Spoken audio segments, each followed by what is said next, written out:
నాయకత్వం, నరేంద్ర మోడీ గారి నాయకత్వం, జేపీ నడ్డా గారి నాయకత్వం.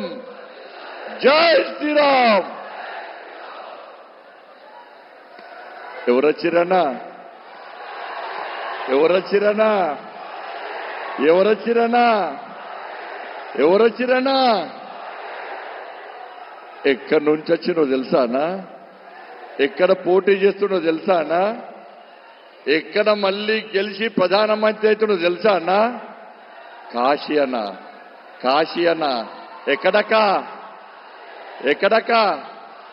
కాశీ. కాశీ నుంచి ఏడికొచ్చిండన మహానుభావుడు? దక్షిణ కాశీకి వచ్చిందన్న. రే దక్షిణ కాశీ అన్న ఇది. ఆ కాశీ విశ్వేశ్వరుడు, ఆ కాశీ విశ్వేశ్వరుని ప్రతిరూపమే దక్షిణ కాశీకి వచ్చి ఇవాళ నాతో పాటు మీ అందరినీ ఆశీర్వదించడానికి వచ్చిందంటే నా ఒళ్ళు పులకరిస్తుందన్నా. నా ఒళ్ళు పులకరిస్తుందన్నా. ఆ విశ్వేశ్వరుని ప్రతిరూపమే ఆ ఈ మహానుభావుడన్నా. రే ఈ దేశానికి స్వాతంత్రం వచ్చి 77 సంవత్సరాలైందన్నా. అనేక మంది ప్రధానమంత్రులు దేశాన్ని లేరు, కానీ ఏ ఒక్క ప్రధానమంత్రి నా రాజరాజేశ్వర స్వామి సన్నిధానాన్ని దర్శించుకున్న దాఖలాలు లేవన్నా. ఒకే ఒక్కరు భారతీయ జనతా పార్టీ ప్రభుత్వ హయాంలో ఉన్నటువంటి నా నరేంద్ర మోడీ ఈ రోజు దక్షిణ కాశీకి వచ్చి ఈ రోజు నా శివశంకరుని దర్శనం చేసుకున్నానంటే ఇంతకంటే అదృష్టం ఇంకోటి లేదన్నా. ఇంత అదృష్టం కల్పించిన ఆ కొండగట్టు అంజన్న స్వామికి, ధర్మపురి లక్ష్మీ నరసింహ స్వామికి, నేను నమ్ముకున్న నా అమ్మవారికి పాదాభివందనాలన్నా. ఇంత అదృష్టం కల్పించిన మీ అందరికీ కూడా పాదాభివందనాలన్నా. మోడీ గారన్నా తెలుసు కదా మీ అందరికీ, మహానుభావుని చరిత్ర తెలుసు కదా మీ అందరికీ. చాలా మంది వ్యక్తిగతంగా దూషించే ప్రయత్నం చేస్తున్నారన్నా, మరి పర్సనల్ క్యారెక్టర్ డ్యామేజ్ చేసే ప్రయత్నం చేస్తున్నారన్నా. నేను అడుగుతున్నా, మోడీ గారికి ఆస్తిపాస్తులు లేవన్నా, ఆస్తిపాస్తులు లేవన్నా, కుట్రలు కుతంత్రాలు తెలియదన్నా. కేవలము 5 లక్షల రూపాయల బ్యాంకు బ్యాలెన్స్ మాత్రమే అన్నా. ఈ పదవి వద్దనుకుంటే ఇలా పదవిని పక్క పెట్టి బయటికి వస్తే జబ్బకు సంచేసి మాత్రమే బయటికి వచ్చేటువంటి ఒక మహా ఋషి మన నరేంద్ర మోడీ అన్న. కాంగ్రెస్ దద్దమ్మలారా, నా నరేంద్ర మోడీ మీద పిచ్చి పిచ్చి వ్యాఖ్యలు చేసే కాంగ్రెస్ చోటలారా, దద్దమ్మలారా, నా నరేంద్ర మోడీ మొండి మొలోడు కాదన్నా.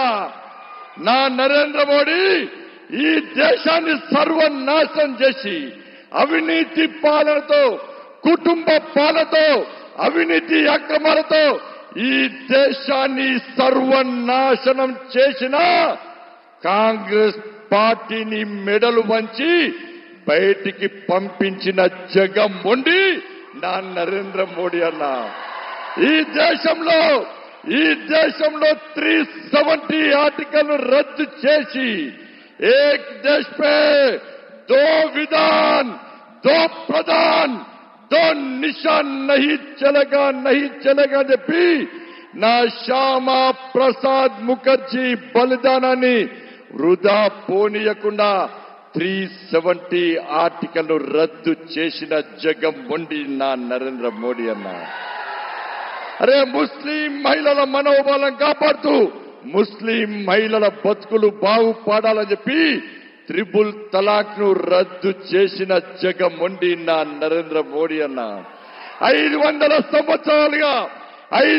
సంవత్సరాలుగా ఈ దేశంలోని హిందువులు ఎదురు చూస్తున్నటువంటి రామ జన్మభూమిలో నా రాముల వారి మందిరాన్ని నిర్మించి స్వహస్తాలతో స్వహస్తాలతో ప్రాణ ప్రతిష్ఠ కార్యం చేసినటువంటి జగన్మోహన్ నా నరేంద్ర మోడీ అన్న. ఈ దేశంలో పేద ప్రజలకు వ్యాక్సిన్ ఇచ్చిన నరేంద్ర మోడీ అన్న జగన్మోహన్ అన్న. ఈ దేశంలో పేదలకు ఇండ్లు కట్టించిన జగన్మోహన్ నా నరేంద్ర మోడీ అన్న. ఈ దేశంలో పేద ప్రజలకు అన్ని సదుపాయాలు అనేక సంక్షేమ పథకాలు ఇచ్చిన జగన్మోహన్ నా నరేంద్ర మోడీ అన్న. ఈ ఉమ్మడి కరీంనగర్ జిల్లాలో మూతబడ్డ రామగుండం ఎరువుల ఫ్యాక్టరీని తెరిపించిన జగన్మోహన్ నా నరేంద్ర మోడీ అన్న. ఈ కరీంనగర్ పార్లమెంటు నియోజకవర్గానికి 12,000 కోట్ల రూపాయలకు పైగా నిధులిచ్చి వారి స్వహస్తాలతో ప్రారంభోత్సవాలు చేసిన జగన్మోహన్ నా నరేంద్ర మోడీ అన్న. కాంగ్రెస్ పార్టీ నాయకులు సమాధానం చెప్పాలి. ఎస్, నా నరేంద్ర మోడీ మేడ్ ఇన్ భారత్. ఇవాళ కాంగ్రెస్ పార్టీ నాయకులారా, మీ నాయకురాలు శ్రీమతి సోనియా గాంధీ ఎలియాస్ సోనియా మైనో, మీ నాయకుడు రాహుల్ గాంధీ ఎలియాస్ రాహుల్ విన్సీ ఏ దేశానికి సంబంధించిన వ్యక్తులో చెప్పు. నా పార్టీ భారతీయ జనతా పార్టీ ఈ దేశానికి సంబంధించిన పార్టీ. నీ పార్టీ కాంగ్రెస్ పార్టీ బ్రిటిష్ కు సంబంధించిన పార్టీ. నా నరేంద్ర మోడీ పక్కా లోకల్. ఇవాళ కాంగ్రెస్ పార్టీ నాయకులు సమాజం చెప్పాలి. ఎస్, భారత్ లో పుట్టి పెరిగి ఈ భారతదేశం కోసం సర్వస్వం త్యాగం చేయడానికి సిద్ధమైన వ్యక్తి కనుకనే ప్రపంచ దేశాలు ది బాస్ గా గుర్తిస్తున్న విషయాన్ని కాంగ్రెస్ పార్టీ నాయకులు గుర్తుంచుకోవాలి. ఇవన్నీ చూసిన తర్వాతనే తెలంగాణ రాష్ట్రంలో నరేంద్ర మోడీ గారిని ప్రధానమంత్రి చేయాలి. ఈ దేశం రక్షింపబడాలంటే, ఈ దేశం అభివృద్ధి చెందాలంటే, ఈ దేశంలో పేద ప్రజల బతుకులు బాగుపడాలంటే నరేంద్ర మోడీ గారు ప్రధానమంత్రి కావాల్సిందే, అయ్యి తీరాల్సిందే అని చెప్పి తెలంగాణ ప్రజలందరూ సిద్ధమై మెజార్టీ స్థానాలను భారతీయ జనతా పార్టీకి ఇచ్చే ప్రయత్నం చేస్తుంటే ఇలా కాంగ్రెస్ పార్టీ నాయకులు ఏ విధంగా వివరిస్తారో ఒక్కసారి ఆలోచించండి. ఏ సమస్య లేని, ఏ అర్థం పర్థం లేని గాడిది గుడ్డును తీసుకొచ్చి ఏ విధంగా వివరిస్తారో ఒక్కసారి ఆలోచించండి. కాంగ్రెస్ పార్టీ గుర్తు తెలుసా అన్న మీకు? అరే, మేము ఎన్నికల ప్రచారం చేస్తున్నాం, మా ప్రియతమైన నరేంద్ర మోడీ గారు ఇచ్చారు. మన గుర్తు ఇది మా సిస్టమ్, మా సంస్కారం, మా పద్ధతి. ఇలా కాంగ్రెస్ పార్టీ భస్మాసురాస్త్రాన్ని తీసుకొస్తలేదన్నా. ఏం తీసుకొస్తుంది?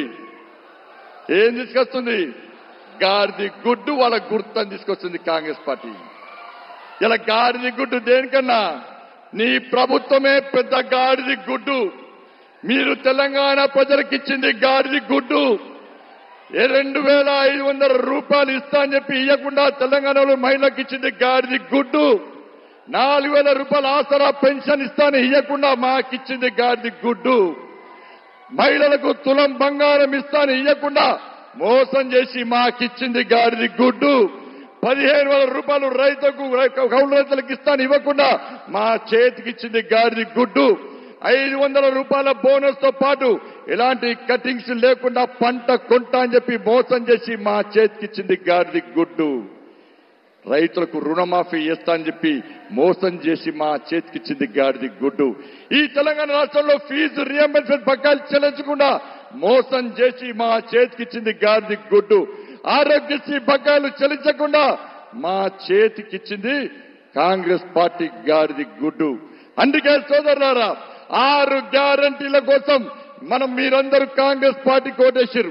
కానీ 6 గ్యారంటీల విషయంలో మోసం చేసి ఈ రోజు ఏ విధంగా ప్రజలను తప్పుదో పట్టిస్తారో ఒక్కసారి ఆలోచించాడు.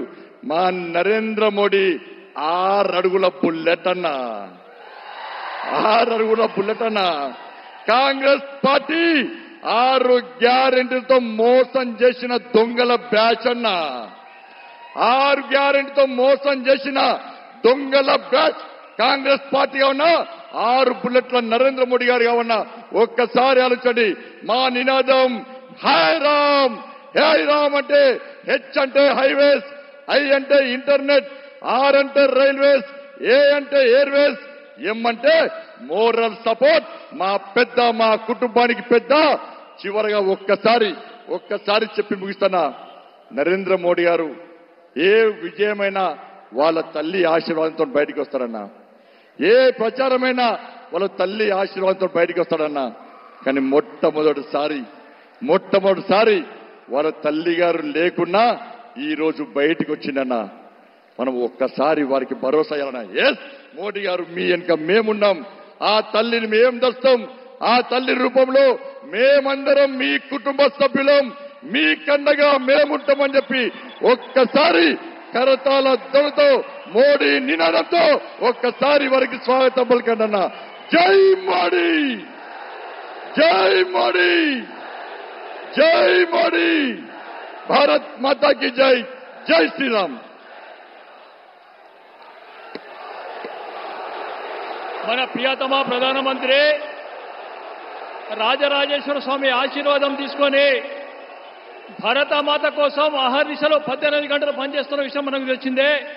వారిప్పుడు బండి సంజయ్ గారి గెలుపు కోసం వారికి మన ప్రచారానికి వచ్చినందుకు వారిని మాట్లాడాల్సిందిగా కోరుతా ఉన్నాం.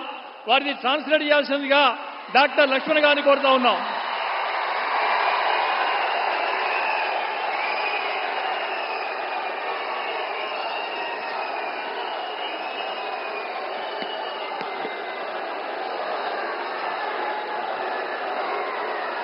भारत माता की, भारत माता की, भारत माता की. నా తెలంగాణ కుటుంబ సభ్యులందరికీ నమస్కారాలు. दक्षिण काशी के भगवान राज राजेश्वर के चरणों में मेरा प्रणाम. आप सभी लोग अपना समय निकालकर मुझे आशीर्वाद देने आए हैं. मैं अभिभूत हूं, मैं सौभाग्यशाली हूं. मैं हृदय से आपका बहुत बहुत आभारी हूं. నా తెలంగాణ కుటుంబ సభ్యులారా, దక్షిణ కాశీగా పేరుగాంచినటువంటి రాజరాజేశ్వరి యొక్క పాద పద్మముల దగ్గర నమస్కరిస్తూ, నిజంగా నేను ధన్యుణ్ణి, కృతజ్ఞుణ్ణి, మీ అభిమాన పాత్రుణ్ణి. ఇంత పెద్ద ఎత్తున మీరు తరలి వచ్చి నన్ను ఆశీర్వదించినందుకు మీ అందరికీ కూడా ధన్యవాదాలు. साथियों, कल देश में तीसरे चरण का चुनाव पूरा हो गया है. तीसरे फेज में कांग्रेस और इंडी अलायंस का तीसरा फ्यूज उड़ गया है. మిత్రులారా, अभी 4 चरण के चुनाव बाकी है. जनता जनार्दन के आशीर्वाद से बीजेपी और एनडीए तेजी से विजय रथ को बहुत जनता जनार्दन आगे ले जा रही है. यहां करीमनगर में तो आपने बीजेपी एमपी की जीत पहले ही सुनिश्चित कर दी है. कांग्रेस की हार यहां इतनी पक्की है कि बहुत मुश्किल से वो किसी को चुनाव लड़ने के लिए मना पाई. और बीआरएस का यहां कोई अता पता ही नहीं है। మిత్రులారా, నిన్ననే మూడవ దశ ఎన్నికలు దేశంలో ముగిసిపోయినాయి. కానీ కాంగ్రెస్ పార్టీ, ఈ విపక్ష కూటమి ఆ ఫ్యూజు తొలగిపోయింది, ఊడిపోయింది. ఇప్పుడు నాలుగవ దశ ఎన్నికలకు చేరుకుంటున్నాము. భారతీయ జనతా పార్టీ, ఎన్డీఏ యొక్క కూటమి ఈరోజు స్పష్టమైనటువంటి మెజార్టీ సాధించే దిశలో మనం ముందుకు పోతా ఉన్నాము. ఇక్కడ కరీంనగర్ లో మన ఎంపీ, బీజేపీ ఎంపీ విజయము ఖాయమైపోయింది. కానీ కాంగ్రెస్ పార్టీ అతి కష్టం మీద ఎవరో అభ్యర్థిని బరిలోకి దించారు, కానీ ఓటమి కూడా ఖాయమైపోయింది. ఇక బీఆర్ఎస్ గురించి పూర్తిగా కరీంనగర్ లో అడ్రస్ అంతా కూడా గల్లంతైపోయింది. साथियों, तेलंगाना के आप सभी लोगों ने 10 साल में मेरा काम देखा है। आपके एक वोट से भारत विश्व में 5th लार्जेस्ट, 5वीं सबसे बड़ी इकोनॉमी बन गया। आपके एक वोट ने जम्मू कश्मीर से 370 को खत्म कर दिया। आपके एक वोट से भारत डिफेंस इंपोर्टर से डिफेंस एक्सपोर्टर बन गया। ये सब किसने किया? किसने किया? किसने किया? किसने किया? किसने किया? मोदी ने नहीं किया, ये आपके एक वोट ने किया है। ये आपकी वोट की ताकत है। इसके कारण देश में ये सब कुछ हो पा रहा है। మిత్రులారా, తెలంగాణలో మీరందరూ కూడా నా 10 సంవత్సరాల పనితీరు మీరు చూస్తా ఉన్నారు. మీ ఒక్క ఓటుతో ప్రపంచంలోనే 5వ పెద్ద ఆర్థిక దేశంగా తీర్చిదిద్దామంటే అది మీ ఒక్క ఓటు వల్ల. మీ ఒక్క ఓటు వల్ల ఇవాళ జమ్మూ కాశ్మీర్ భారతదేశంలో అంతర్భాగమని 370 ఆర్టికల్ రద్దు చేశామంటేనే అది మీ ఒక్క ఓటు వల్ల. అంతేకాదు, ఇవాళ మీ ఓటు వల్ల డిఫెన్స్ నుంచి ఏదైతే దిగుమతి చేసుకున్నటువంటి ఆయుధాలు ఉన్నదో ఇవాళ ఎగుమతి చేసే స్థాయికి ఎదిగామంటే అది మీ ఓటు వల్ల. ఎవరు చేశారు? ఎవరు చేశారు? ఎవరు చేశారు? మోదీ కాదు, మీరందరూ కూడా ఓటు వేసి నన్ను గెలిపించడం వల్లనే అది సాధ్యమైంది. అది మీ ఓటే అని చెప్పి ఈ సందర్భంగా మీకు తెలియజేస్తా ఉన్నాను.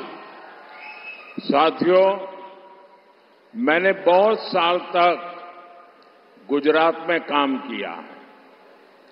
सारे चुनाव मैं वहां जीत जाता था, लेकिन गुजरात में भी अगर मोदी को सुबह 10 बजे इतनी बड़ी रैली करनी है तो मैं कभी नहीं कर पाता था। आज आपने इतनी बड़ी रैली, और मैं देख रहा हूं आपने जो मैदान तय किया है उससे बाहर भी और अभी भी लोग आ रहे हैं।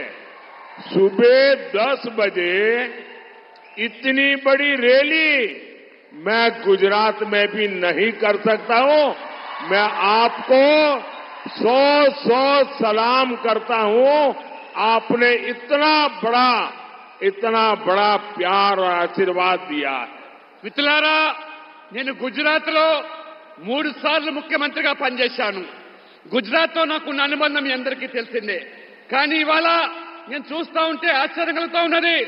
ఉదయం 10 గంటలకు ఇంత పెద్ద ఎత్తున బహిరంగ సభ నిర్వహిస్తే అశేష ప్రజానికము తరలి వచ్చారంటే ఈ ప్రాంగణంలో ఉన్నటువంటి ప్రజాజనమే కాకుండా బయట కూడా ఇంత పెద్ద సంఖ్యలో వేచి ఉన్నారంటే మీ అందరికీ కూడా నేను శిరస్సు వంచి నమస్కరిస్తూ నా యొక్క అభిమానాన్ని మీకు చాటుతా ఉన్నాను. ఇవాళ भाइयों बहनों, भारत में, तेलंगाना में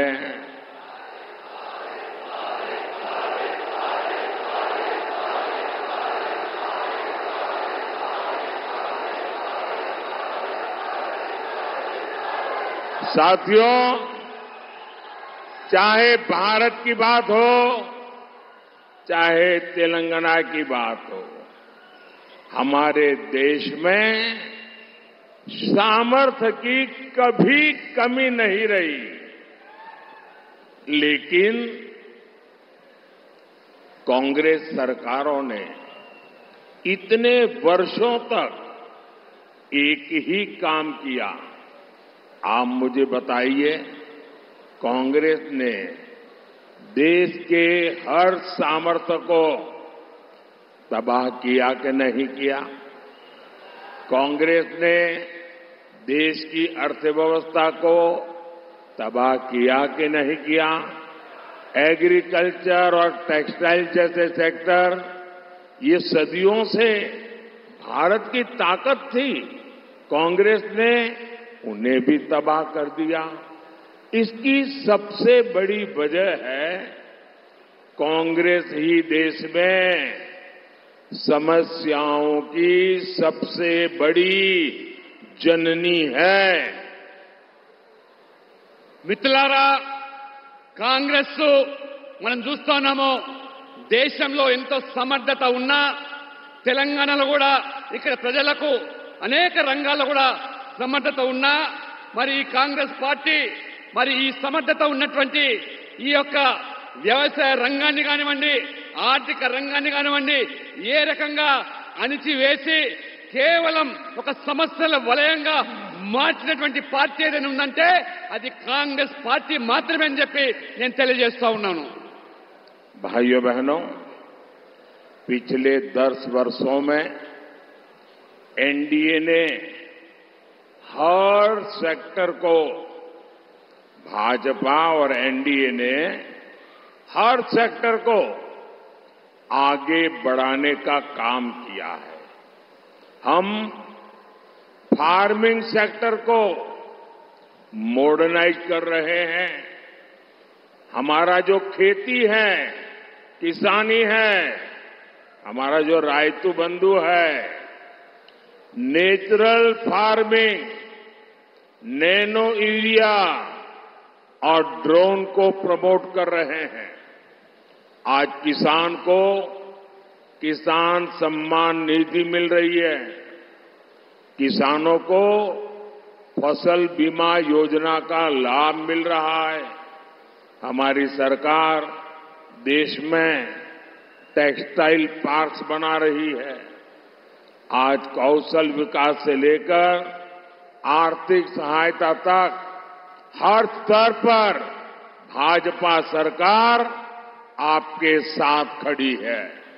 మిత్రులారా, 10 సంవత్సరాలుగా ఎన్డీఏ ప్రభుత్వము అన్ని రంగాల్లో ఏ రకంగా అభివృద్ధి చేసుకుంటూ పోతున్నదో మీరు చూస్తా ఉన్నారు। ఇవాళ వ్యవసాయ రంగాన్ని ఆధునీకరణ చేసి వ్యవసాయాన్ని లాభసాటిగా మార్చేదానికి ఇవాళ రైతులకు పెట్టుబడి సాయం కింద ఆర్థికంగా ఆదుకుంటా ఉన్నాం।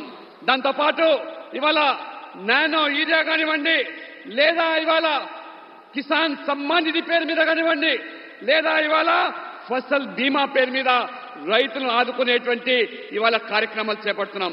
ఇవాళ టెక్స్టైల్ పార్క్స్ కూడా ఏ రకంగా దేశవ్యాప్తంగా అభివృద్ధి చేస్తా ఉన్నాం।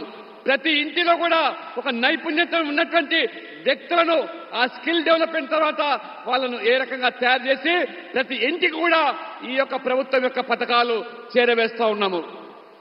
साथियों, बीजेपी हमेशा नेशन फर्स्ट, राष्ट्र प्रथम के सिद्धांत पर चलती है, जबकि तेलंगाना में कांग्रेस और बीआरएस फैमिली फर्स्ट इस पर चलती है।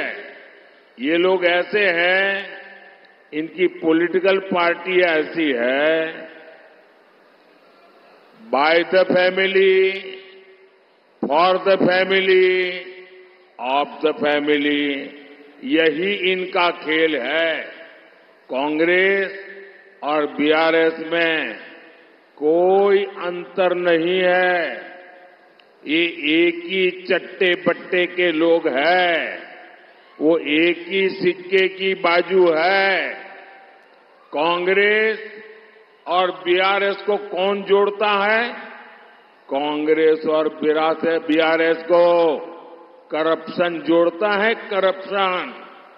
कांग्रेस बीआरएस को जोड़ती है अपीजमेंट की पॉलिटिक्स, तुष्टीकरण की राजनीति।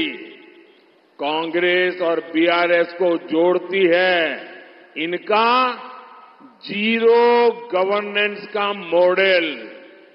इस गठजोड़ से हमें मिलकर के तेलंगाना को बचाना है। మిత్రులారా, భారతీయ జనతా పార్టీ అంటే నేషన్ ఫస్ట్ పార్టీ, దేశమే ముఖ్యమని భావించేటువంటి పార్టీ. ఇవాళ తెలంగాణలో మనం చూస్తూ ఉన్నాము, కాంగ్రెస్ బీఆర్ఎస్ ఇది ఫ్యామిలీ ఫస్ట్ పార్టీలు, అంటే తమ కుటుంబ ప్రయోజనాలు మాత్రమే కాపాడే పార్టీలు. ఆ రకంగా ఇవాళ కాంగ్రెస్ కు బీఆర్ఎస్ కు ఉన్నటువంటి అనుసంధానము అనుబంధం ఏమిటంటే అవినీతి. ఈ రెండు పార్టీలకు ఉన్నటువంటి అనుబంధం ఏమిటంటే ఇవాళ సంతుష్టీకరణ రాజకీయాలు. ఈ రెండు పార్టీలు కూడా ఏ రకంగా ఒక నాణానికి బొమ్మ బొరుసగానే వ్యవహరిస్తున్నాయి. కాబట్టి ఈ రెండు పార్టీల తేడా ఏమీ లేదు, రెండు పార్టీలు కూడా ఒకటే. ఈ తెలంగాణను ఈ రెండు పార్టీల నుంచి కాపాడాల్సిన బాధ్యత మన అందరి మీద కూడా ఉన్నది. साथियों, हमारे तेलंगाना का गठन हुआ तो आप सबने बीआरएस पार्टी पर भरोसा किया था। उस समय वो टीआरएस थी। अपनी फैमिली के लिए बीआरएस ने तेलंगाना की सारी फैमिलीज के सपने तोड़ दिए। कांग्रेस का भी यही इतिहास है। आजादी के बाद देश को कांग्रेस पार्टी से उम्मीदें थी, लेकिन कांग्रेस ने भी रास्ता क्या चुना? Family first. देश तो डूब गया और वे देश डूबे तो डूब जाए, लेकिन इनकी फैमिली को कोई फर्क नहीं पड़ता। మిత్రులారా, తెలంగాణ ఏర్పడ్డప్పుడు మనమందరం కూడా భావించాము బీఆర్ఎస్ తెలంగాణకేదో సాధిస్తుందని చెప్పి, తెలంగాణకేదో మేలు చేస్తుందని చెప్పి.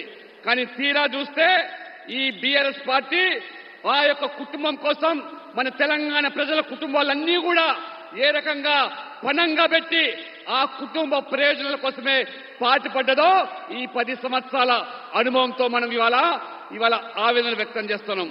కాంగ్రెస్ స్వాతంత్రం వచ్చిన తర్వాత కాంగ్రెస్ ఏదో మేలు చేస్తుందని ఆ రోజు మనం భావించాం. కానీ కాంగ్రెస్ కూడా వారు కూడా వారి యొక్క కుటుంబ ప్రయోజనాలే ముఖ్యమని చెప్పి ఏ రకంగా దేశాన్ని ఇవాళ దోచుకున్నదో, ఆ దేశం ఏమైనా పర్వాలేదు కానీ నా కుటుంబం బాగుంటుంది అని చెప్పి ఆ రకంగా కాంగ్రెస్ వంశపారపర రాజకీయాలకు ఏ రకంగా తెరలేపిందో మనం ఇవాళ కల్లారా చూస్తా ఉన్నాం. फैमिली फर्स्ट की इसी नीति की वजह से कांग्रेस ने पीवी नरसिम्हा राव जी का भी अपमान किया। उनके निधन के बाद उनके पार्थिव शरीर का भी अपमान किया। कांग्रेस दफ्तर में एंट्री तक नहीं दी। ये बीजेपी एनडीए सरकार है जिसने पीवी नरसिम्हा राव जी को भारत रत्न से सम्मानित किया। और मेरे लिए बहुत सुखद है कि कल ही मुझे उनके पूरे परिवार के साथ मुलाकात करने का, पीवी नरसिम्हा राव जी के बारे में बहुत कुछ सुनने का सौभाग्य मिला। बहुत देर तक उनके परिवार के 2-2, 3-3 पीढ़ी के साथ मैं बैठा, मैं गर्व महसूस कर रहा था कि एक परिवार ने, नरसिम्हा राव जी ने देश के लिए कितना कुछ किया और कांग्रेस ने उनके साथ कैसा व्यवहार किया। మిత్రులారా, కాంగ్రెస్ పార్టీ ఫ్యామిలీ ఫస్ట్ అంటే నిజంగా ఆ కాంగ్రెస్ పార్టీలో ఉన్నటువంటి పివి నరసింహారావు గారు ఒక గొప్ప వ్యక్తి, మేధావి. ఏ రకంగా కాంగ్రెస్ పార్టీ ఆ పివి నరసింహారావు గారిని అవమానపరిచిందో మనందరికీ తెలిసిందే. చివరికి తన మరణం తర్వాత ఆ పార్థివ శరీరాన్ని కూడా కాంగ్రెస్ కార్యాలయం తీసుకురాకుండా ఏ రకంగా బయటికి నెట్టేసి తరలించారో ఇదంతా కూడా మనం కళ్ళారా చూశాం.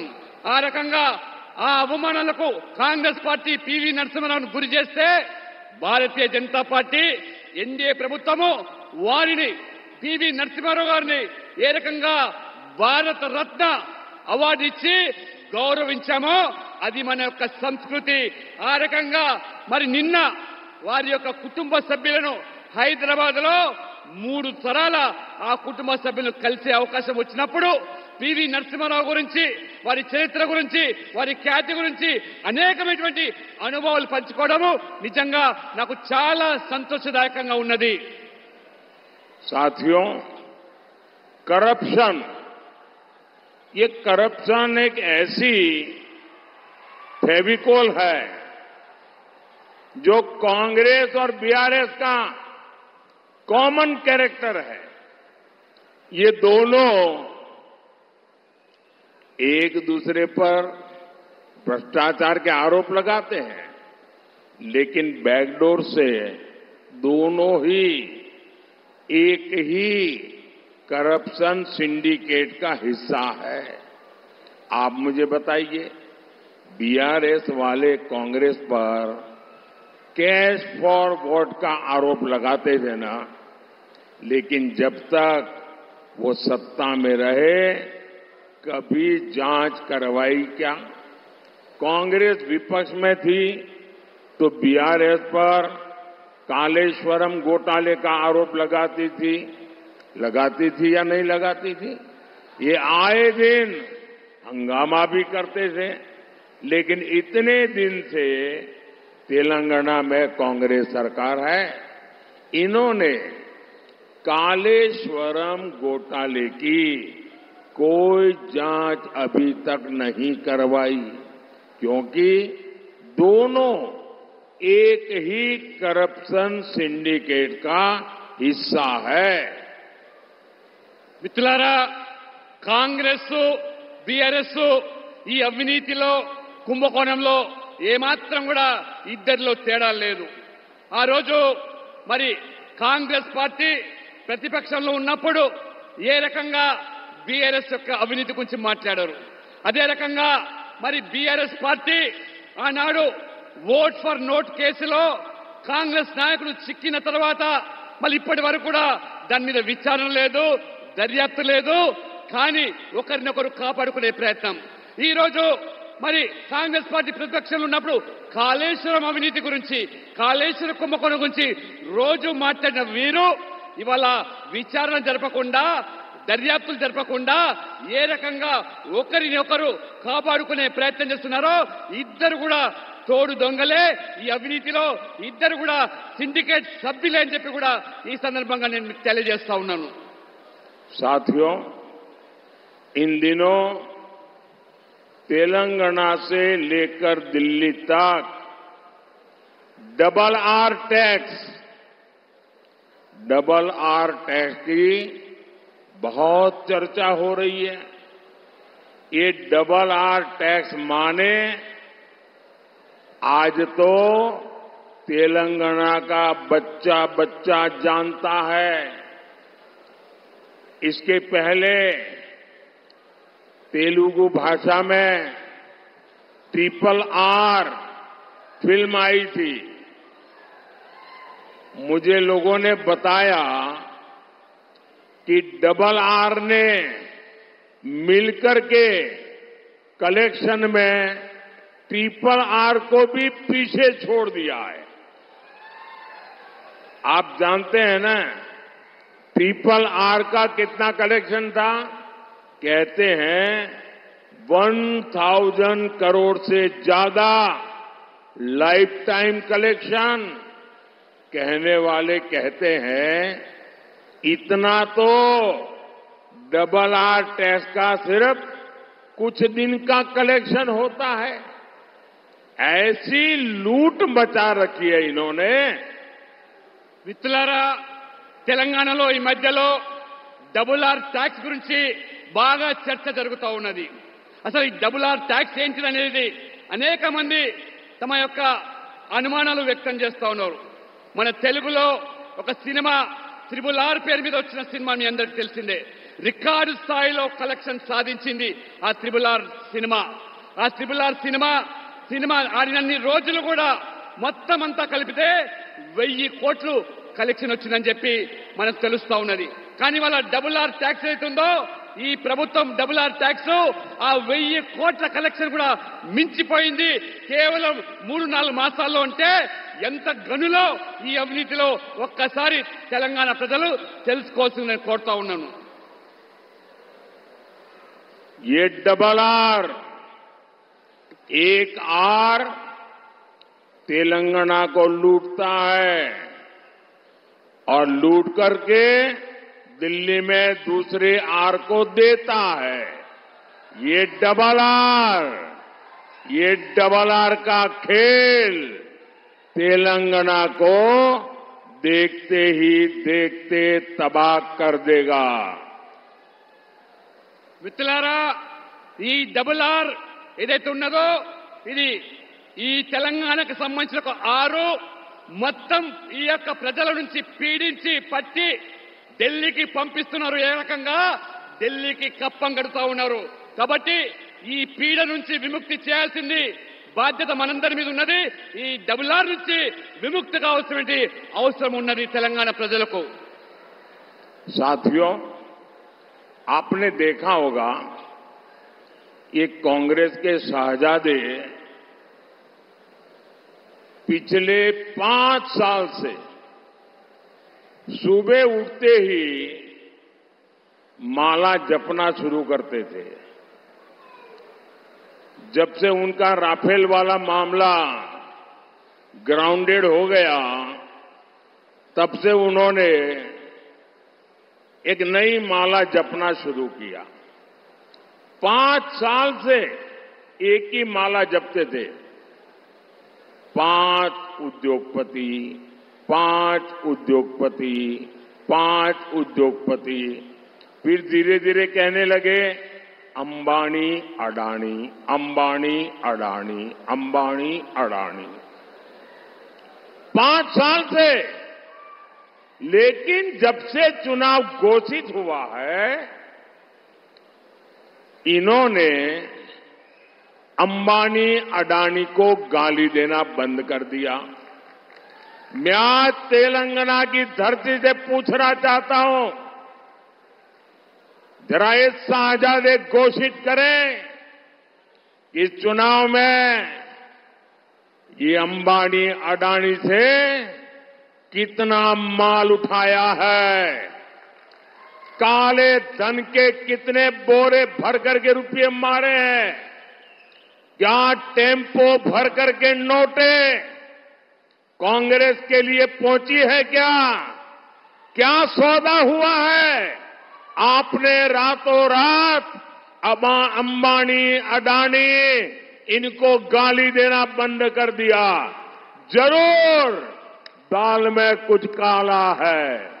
5 साल तक अंबानी अडानी को गाली दी और रातों रात गालियां बंद हो गई।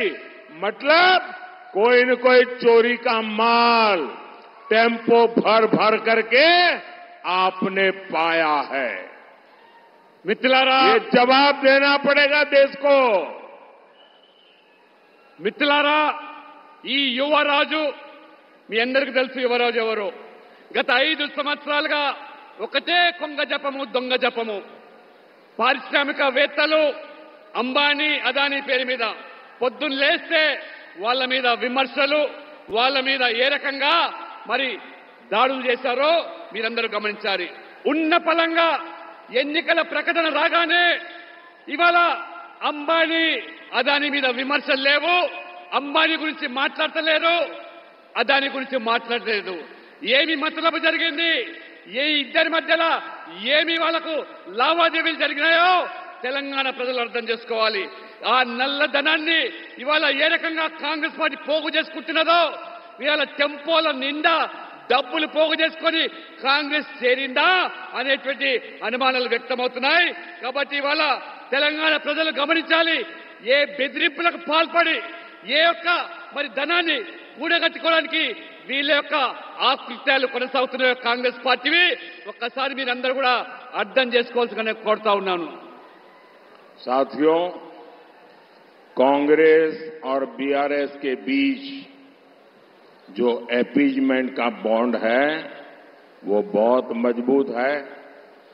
इतने वर्षों से इन दोनों ने जैसे हैदराबाद को एमआईएम को लीज पर दे रखा था, पहली बार किसी ने एमआईएम को चुनौती दी तो बीजेपी ने दी. बीजेपी की चुनौती से एमआईएम तो घबराई हुई है, उससे ज्यादा कांग्रेस और बीआरएस घबराए हुए हैं. हैदराबाद में दोनों पार्टियां एमआईएम को जितवाने में लगी है, दोनों उनको साथ दे रही है. మిత్రులారా, కాంగ్రెస్ పార్టీ, బీఆర్ఎస్ పార్టీ ఈ రెండు పార్టీలు బుజ్జగింపు రాజకీయాలు, సంతుష్టికరణ రాజకీయాలు ఏ రకంగా వీళ్ళ మీద ఒక బాంధవ్యం నెలకొన్నదో అది పటిష్టమైనటువంటి అది బాంధవ్యం. ఈ రోజు ఇన్ని సంవత్సరాల తర్వాత, ఇన్ని దశాబ్దాల తర్వాత హైదరాబాద్ లో ఈ యొక్క మరి ఎంఐఎం కు ఈ రెండు పార్టీలు పూర్తిగా హైదరాబాద్ ను వారికి దారాదత్తం చేశారు.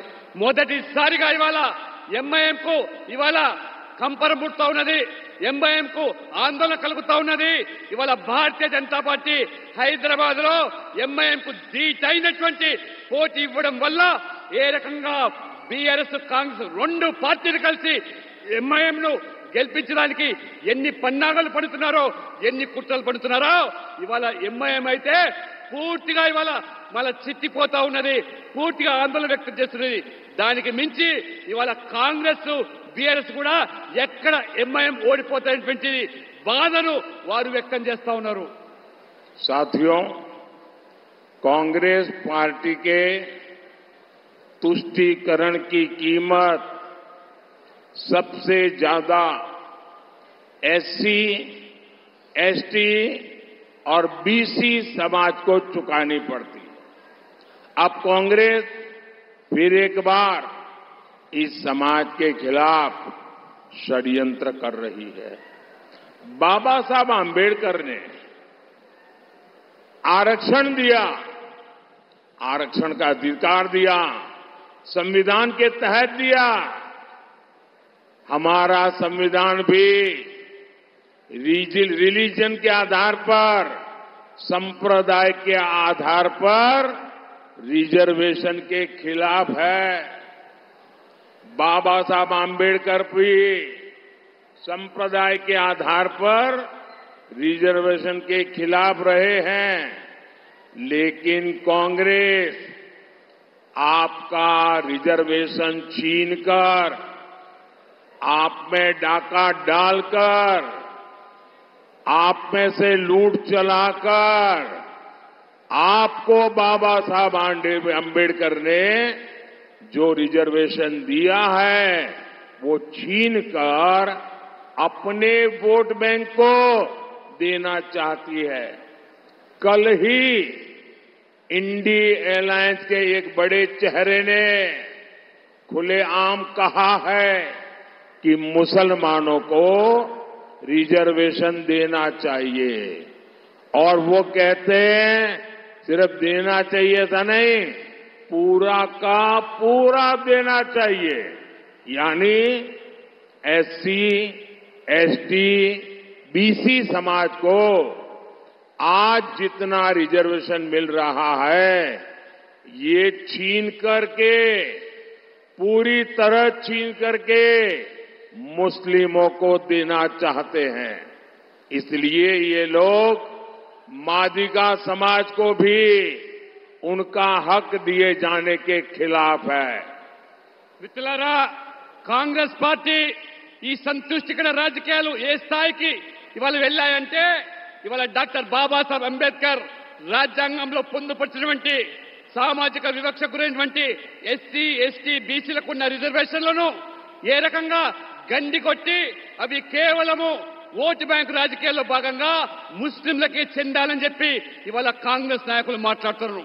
నిన్న ఒక కాంగ్రెస్ బడా నాయకుడు, పెద్ద నాయకుడు మాట్లాడుతున్నారు, మొత్తం రిజర్వేషన్ అన్ని కూడా ఇవాళ ముస్లింలకే చెందాలని చెప్పి వారు మాట్లాడుతున్నారంటే వారికి ఎస్సీ, ఎస్టీ, బీసీల పట్ల ఎంత వ్యతిరేక భావన ఉన్నదో, ఏ రకంగా వాళ్లకు వివక్ష కనబరుస్తున్నదో ఇది కాంగ్రెస్ పార్టీ యొక్క నైజం.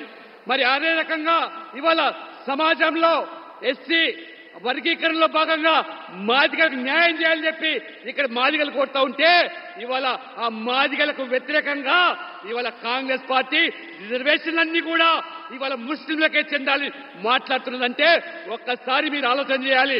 వీరి సామాజిక న్యాయం అనేది కేవలం ఒక వర్గం వారి కోసమే అని చెప్పి నేను అడుగుతా ఉన్నాను. साथियों, हमारा तेलंगाना संस्कृति और श्रद्धा वाला राज्य है। अयोध्या में राम मंदिर बना,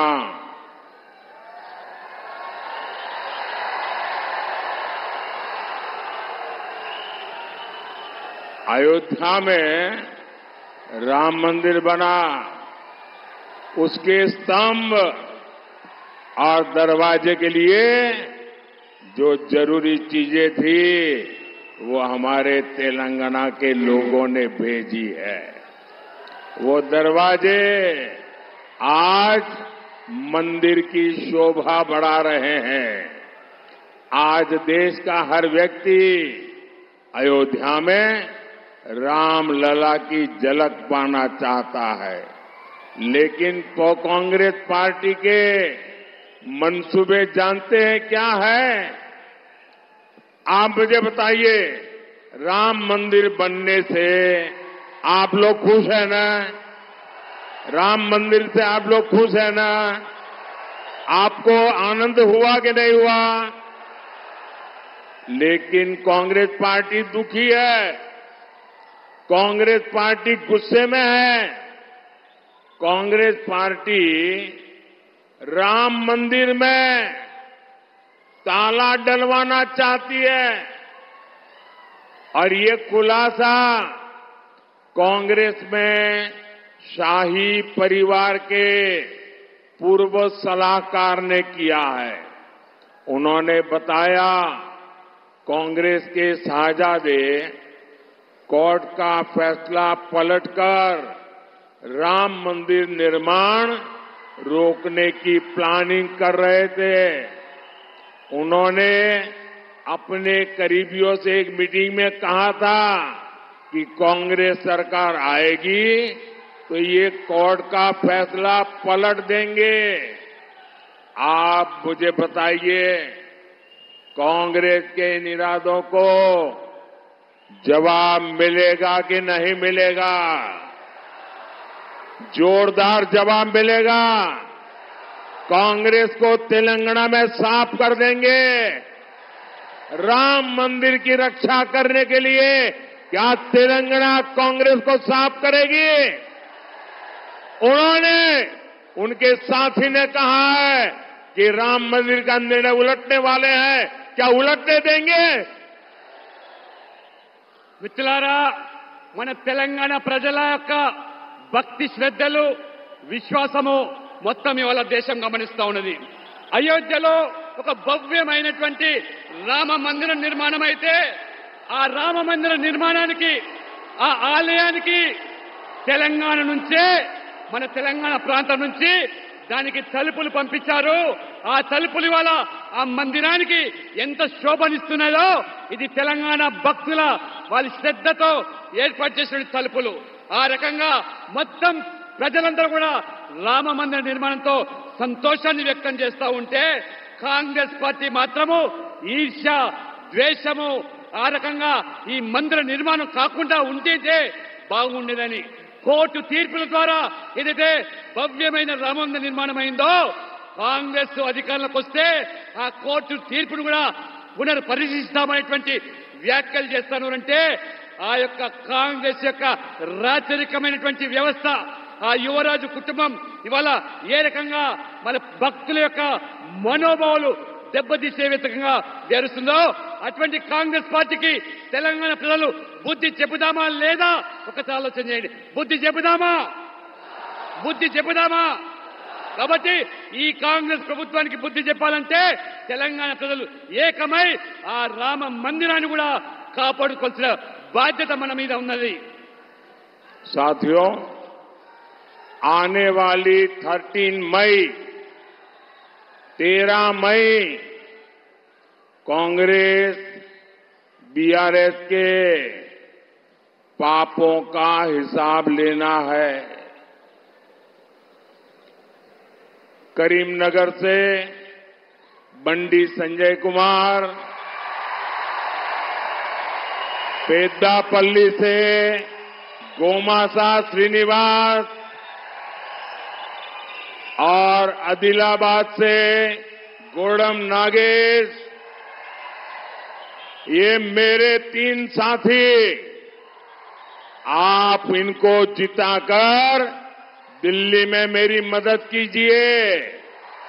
ये दिल्ली आएंगे तो मोदी को मजबूत करेंगे और आप जब इनको एक वोट देंगे ना तो वोट सीधा सीधा मोदी को जाएगा. మిత్రులారా, వచ్చే మే 13వ తేదీ నాడు ఈ కాంగ్రెస్ బీఆర్ఎస్ పాపాలకు పశ్చాత్తంగా మీరందరూ ఒకటిగా నిలబడి వారికి బుద్ధి చెప్పాలంటే కరీంనగర్ నుంచి బండి సంజయ్ కుమార్ గారిని, పెద్దపల్లి నుంచి గోమాస శ్రీనివాస్ గారిని, ఆదిలాబాద్ నుంచి మరి నాగేష్ గారిని, వారందరూ కూడా మీరు గెలిపించి ఢిల్లీకి పంపించి నాకు మద్దతు తెలిపినట్లయితే ఖచ్చితంగా మేమందరూ కూడా వారికి మందగా ఉంటాము. ఈ ప్రాంతాన్ని కూడా మేము మేలు చేస్తామని చెప్పి మీ అందరి కూడా హృదయపూర్వకంగా నమస్కారం చేస్తూ సెలవు తీసుకుంటా ఉన్నాను. आप ये तीनों कमल भेजेंगे? मुझे जवाब दीजिए. आप ये तीनों कमल भेजेंगे? मतदान ज्यादा से ज्यादा कराएंगे? पहले के सारे रिकॉर्ड तोड़ेंगे? हर पोलिंग बूथ जीतेंगे? भाजपा को संपूर्ण विजय दिलाएंगे? अच्छा, मेरा एक और काम करेंगे? मेरा पर्सनल काम है, करेंगे? देखिए, घर घर जाना, ज्यादा से ज्यादा लोगों को मिलना और घर में जाकर के बताना मोदी करीमनगर आए थे. उनको बताना मोदी करीमनगर आए थे और मोदी ने उन्हें नमस्कारम बोला है. मेरा नमस्कारम पहुंचा दोगे? हर घर में मेरा नमस्कार पहुंचा दोगे? हर बुजुर्ग को मेरा नमस्कारम कहोगे? हर माता को मेरा नमस्कारम कहोगे? बोलिए भारत माता की, भारत माता की, भारत माता की. बहुत बहुत धन्यवाद. మిత్రులారా, ఈ 3 కమలాలను గెలిపించి ఢిల్లీకి పంపించి మీరందరూ కూడా నాకు మద్దతుగా ఉండాలి. ఒక చిన్న కోరిక నాది, మీరందరూ కూడా ఒకటే చెప్పాలి. మోదీ గారు కరీంనగర్కి వచ్చాడు. కరీంనగర్కి వచ్చిన తర్వాత మాకు అందరూ కూడా ఇంటింటికి వెళ్లి మోదీ గారి తరఫున ప్రతి వ్యక్తిని చిన్న పెద్ద తేడా లేకుండా అందరినీ కలిసి మోదీ గారి నమస్కారం చెప్పి మీరు వారి యొక్క మద్దతును, ఆశీర్వాదాన్ని మోదీ గారికి అందివ్వాలని చెప్పి మీరందరూ కూడా ఇంటింటికి వెళ్లి ఆ రకంగా ప్రచారం చేసి మోదీ గారి నమస్కారానికి వారు తెలియజేయాలని చెప్పి కోరుతా ఉన్నాను. बहुत बहुत धन्यवाद. అందరికీ నమస్కారాలు. भारत माता की जय, भारत